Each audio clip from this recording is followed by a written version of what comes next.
Welcome to our channel easy and deep way. आज हम पढ़ेंगे creating an inclusive school subject के अंदर हमारा नेक्स्ट टॉपिक जो है इंक्लूसिव स्कूल। ये टॉपिक इस सब्जेक्ट की अंडरस्टैंडिंग के लिए बहुत इम्पोर्टेंट है क्योंकि होल सब्जेक्ट इसी टॉपिक पर बेस्ड है। तो पहले देखते हैं कि एग्जाम में इसके क्वेश्चन कैसे पूछे जाते हैं। What is meant by an inclusive school? Discuss characteristics, features, issues and challenges of an inclusive school system. और discuss concept of an inclusive school in detail. इसमें हम इंक्लूसिव स्कूल का मीनिंग, डेफिनेशन, कैरेक्टरिस्टिक्स व issues and challenges को detail में discuss करेंगे कि कैसे ये सोसाइटी में प्रिवेल करता है। तो पहले करते हैं meaning of inclusive school. Inclusive का मतलब होता है इंक्लूड करना या फिर किसी ग्रुप का पार्ट होना। इसमें एजुकेशन पर ज़्यादा फोकस किया गया है क्योंकि इंक्लूसिव स्कूल में वेरियस फैक्ट्स जैसे equality of gender, marital status, family status, age, religion, disability etcetera को कंसिडर किया जाता है। इसमें सभी स्टूडेंट्स को इक्वल अपॉर्चुनिटीज़ व इन्वायरमेंट के साथ साथ इंडिविजुअल सपोर्ट व सर्विसेज भी प्रोवाइड की जाती हैं, वो भी बिना किसी भेदभाव के। ठीक है, पढ़ते हैं। The concept of inclusive education was first introduced in the Salamanca Statement in 1994। यानी हम कह सकते हैं कि इंक्लूसिव एजुकेशन को सर्वप्रथम सैलामेंका स्टेटमेंट में देखा गया था। इंक्लूसिव मीन्स टू इंक्लूड और टू टेक इन और a part of a group. Inclusive school include those children who are away from education for any reason. कौन कौन से कारण हो सकते हैं? जैसे जेंडर इनइक्वालिटी, जेंडर स्टीरियोटाइप यानी कि किसी पिटी सोच, disability etcetera. And they recognise and respond to the diverse needs of their students. बिल्कुल, इंक्लूसिव स्कूल में हर बच्चे, चाहे वो नॉर्मल हो या डिसेबल्ड, सभी को उनकी एबिलिटी के बेस पर असिस्ट किया जाता है। दूसरे शब्दों में हम कह सकते हैं कि कुछ बच्चों को स्पेशल एजुकेशनल नीड्स होती है क्योंकि वे नॉर्मल बच्चों से अलग होते हैं। वो अपनी इन नीड्स को फुलफ़िल करने के लिए उन्हें इंक्लूसिव स्कूल की अरेंजमेंट करवाई जाती है ताकि ये भी नॉर्मल बच्चों की तरह ही सोसाइटी में सरवाइव कर सके। और इन बच्चों में वेरियस डिसेबिलिटीज़ जैसे hearing impairment, visual impairment, mental retardation, learning disabilities, neurological disorder etcetera होने के कारण इन्हें इंक्लूसिव एजुकेशन प्रोवाइड की जाती है। इन सभी डिसेबिलिटीज़ व इम्पेयरमेंट को हम डिटेल में डिस्कस कर चुके हैं इन टॉपिक 1 to 8 वीडियोस। तो आप उन वीडियोस को ज़रूर देखें, फिर आपको ये टॉपिक अच्छे से समझ में आएगा। अब करते हैं इसकी डेफिनेशन।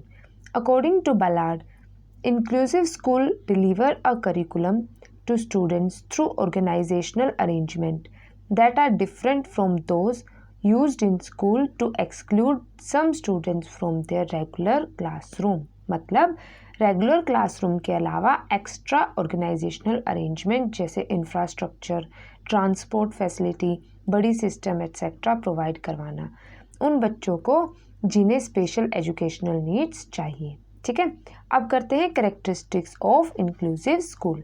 इसमें सबसे पहले है वेलकमिंग एटीट्यूड। मतलब इसमें सभी बच्चे, नॉर्मल व disabled, teachers, school leaders, parents etcetera involve हो सकते हैं, चाहे वो लोकल कम्युनिटी से हो या फिर इंक्लूसिव स्कूल से भी वो हो सकते हैं। वे करिकुलर व को करिकुलर एक्टिविटीज़ में पार्टिसिपेट कर सकते हैं। ठीक है, पढ़ते हैं। इन an inclusive school all children and young people from local community are welcome to participate in co-curricular and curricular activities of the school। ठीक है, नेक्स्ट है school climate. The school environment sports teacher in making collaboratively. यानी school का environment ऐसा होना चाहिए कि हर बच्चा सेफ एंड स्पोर्टिव फील करे, जैसे कॉमन प्लानिंग टाइम, को टीचिंग एट्सेट्रा, जिसमें होल स्कूल पॉलिसी तैयार की जाती है और पूरा स्टाफ इसको कंप्लीट करने के लिए रिस्पॉन्सिबल होता है। नेक्स्ट है पेरेंट्स इन्वॉल्वमेंट। ये स्कूल, फैमिली व चाइल्ड सभी के लिए इफेक्टिव माना जाता है कि पेरेंटल पार्टिसिपेशन भी हो इंक्लूसिव स्कूल में, जिसमें पेरेंट्स टीचर मीटिंग के थ्रू बच्चे की डिसेबिलिटीज़ व डाइवर्स नीड्स को सेटिस्फाई किया जाता है। ठीक है, पढ़ते हैं। An inclusive school Parents are partners in their child's learning, and the school facilitates and invites parental participations through regular meeting to monitor child's progress at school. बिल्कुल, क्योंकि बच्चे की रिपोर्ट पेरेंट्स व टीचर तक जाना उसकी प्रोग्रेस के लिए ज़रूरी है. नेक्स्ट है classroom teachers. In an inclusive school, classroom teachers have core competencies to teach mixed ability classes, and the classroom teachers are supported by training staff with the expertise to plan curriculum and teaching strategies.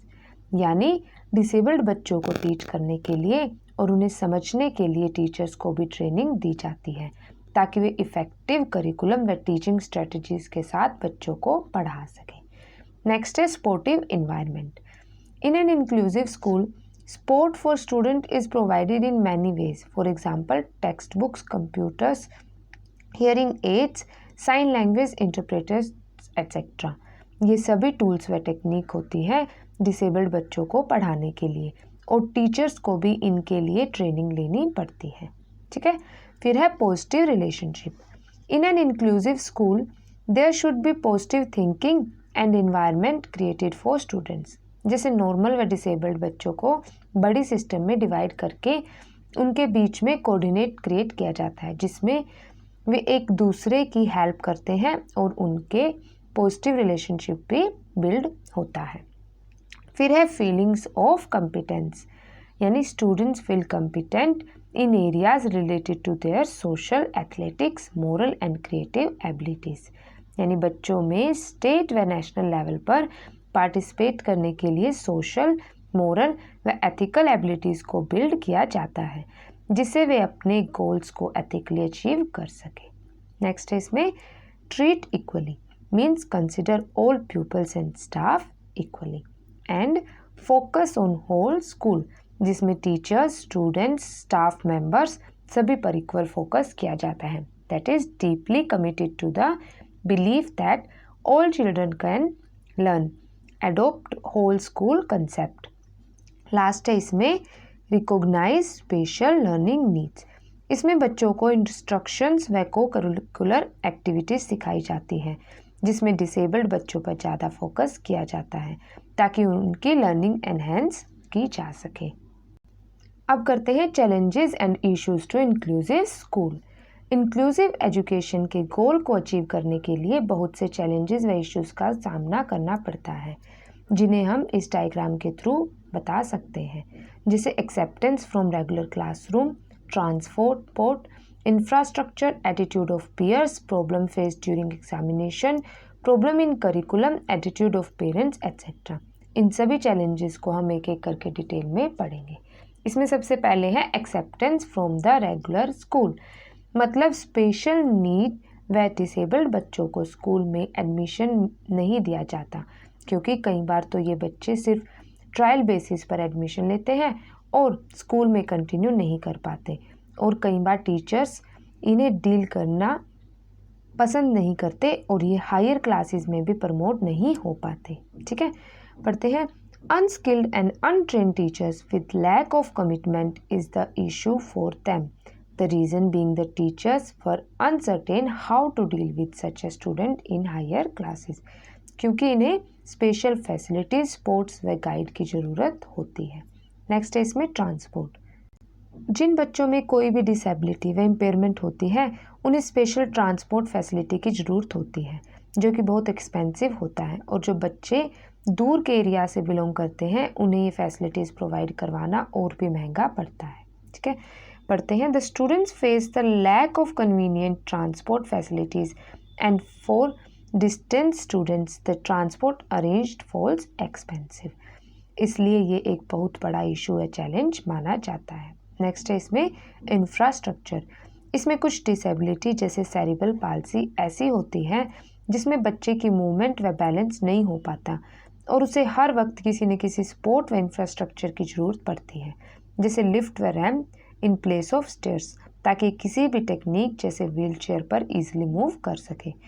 तो the lack of lift और ramp is a hazardous problem for students with disabilities.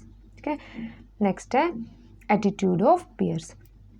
इसमें normal बच्चों द्वारा disabled बच्चों का मजाक उड़ाया जाता है जब उन्हें बोलने, सुनने व चलने में परेशानी होती है, जिससे इन बच्चों में फ्रस्ट्रेशन व आइसोलेशन की भावना जागृत होती है। ठीक है। Negative attitude of the peers towards the child lead them to frustration and develops the feelings of isolation। यानी peers व क्लासरूम स्टूडेंट्स के कारण ही नेगेटिव एटीट्यूड जनरेट होता है। नेक्स्ट है प्रॉब्लम्स फेस ड्यूरिंग एग्जामिनेशन। इसमें डिसेबल्ड बच्चों के लिए कोई भी अलग से पैटर्न व पेपर नहीं बनाया जाता, जिससे उन्हें एग्ज़ाम में बहुत ही प्रॉब्लम फेस करनी पड़ती है। जैसे जिन बच्चों को लिखने में परेशानी होती है उन्हें कोई स्क्राइब नहीं प्रोवाइड करवाना, फिर पेपर में टाइम एक्स्ट्रा भी प्रोवाइड नहीं किया जाता। ठीक है। The examination system is not supportive to the special needs of disabled. For example patterns of the question paper to difficulty faced by the writers. ठीक है। यानी बच्चों के सामने इश्यूज होता है कि उन्हें कोई एक्स्ट्रा बेनिफिट व हेल्प नहीं दी जाती। नेक्स्ट है प्रॉब्लम्स इन करिकुलम। यानी करिकुलम व सिलेबस में भी डिसेबल्ड बच्चों के साथ भेदभाव होता है। जैसे 10th क्लास के बाद उन्हें अपनी मर्जी से स्ट्रीम को चूज़ करने नहीं दिया जाता। मोस्टली बच्चों को आर्ट्स लेने के लिए फोर्स किया जाता है, जिसके कारण उन्हें आगे जॉब्स में हर्डल्स फेस करनी पड़ते हैं। Non flexible curriculum and teaching styles are major hurdle for these children. They are not allowed to choose subjects or stream of their liking। यानी डिसेबल्ड बच्चों को नॉर्मल बच्चों की तरह ट्रीट नहीं किया जाता। नेक्स्ट है अटेंशन फ्रॉम टीचर। ये माना जाता है कि एक टीचर डिसेबल्ड बच्चों का माइंड सेट करने में बहुत महत्वपूर्ण भूमिका निभाता है और उन्हें स्कूल, क्लासरूम व सोसाइटी में एडजस्ट होने में भी हेल्प करता है। लेकिन कुछ स्टेज में टीचर्स भी उन्हें प्रॉपर अटेंशन नहीं देते, जिससे बच्चों में नेगेटिव एटीट्यूड व बिहेवियर बिल्ड होता है और वे अपनी स्ट्रेंथ को पहचान नहीं पाते। देखते हैं negative attitudes in the behaviour of educators because they are not allowed to take up streams of their choice. जैसे उन्हें साइंस व कॉमर्स लेने से मना किया जाता है क्योंकि लेबोरेटरी में उन्हें जाने की परमिशन नहीं मिलती। लास्ट है इसमें एटीट्यूड ऑफ पेरेंट्स। कुछ पेरेंट्स ऐसे होते हैं जो नॉर्मल बच्चों व डिसेबल्ड बच्चों में कंपैरिजन करने लग जाते हैं और उन्हें इंक्लूसिव स्कूल एजुकेशन के रिगार्डिंग अवेयरनेस भी नहीं होती, जिससे स्पेशल नीड चिल्ड्रन सोसाइटी में अपने आप को आइसोलेट बना लेते हैं। ठीक है। There is lack of awareness and consensus among parents and care taker because of comparison with normal siblings और पीयर्स। तो हम कंक्लूड कर सकते हैं कि इंक्लूसिव स्कूल बच्चों को बहुत से इश्यूज व चैलेंजेस फेस करने पड़ते हैं स्कूल, होम व सोसाइटी में। तो हम इन बच्चों के भविष्य के लिए पेरेंट्स, टीचर्स, स्कूल सभी को अवेयर करना चाहिए और इंक्लूसिव एजुकेशन के थ्रू इन बच्चों को नॉलेज, स्किल्स व इंफॉर्मेशन प्रोवाइड करवानी चाहिए ताकि अपने नेशन के लिए कंट्रीब्यूट कर सके और एक अच्छा नागरिक भी बन सके। So we can say that education for all really is for all। तो अगर आपको ये टॉपिक समझ में आए तो इसे अपने फ्रेंड्स के साथ शेयर कीजिए ताकि सबका भला हो सके और नेक्स्ट टॉपिक की नोटिफिकेशन के लिए हमारे चैनल को सब्सक्राइब कीजिए। Thank you.